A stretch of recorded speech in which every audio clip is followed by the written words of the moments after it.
addu'ar neman tsari da Annabi sallallahu alaihi wa sallama yake yi wa jikokinsa Al-Hasan wal Husayn.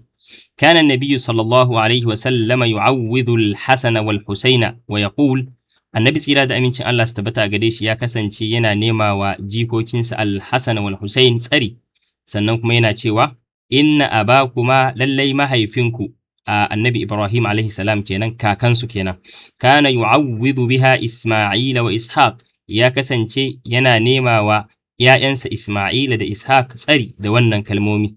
Wannan addu'a ita ce, a'udhu bi kalimatillahi tamma, na neman tsari da kalmomin Allah cikakku, min kulli shaitanin wa hamma, daga dukkan wani shaidani da duk wani abu wanda yake mai dafi, wa min kulli ainin lamma, da kuma duk wani ido wanda yake mai kunshe da sharri.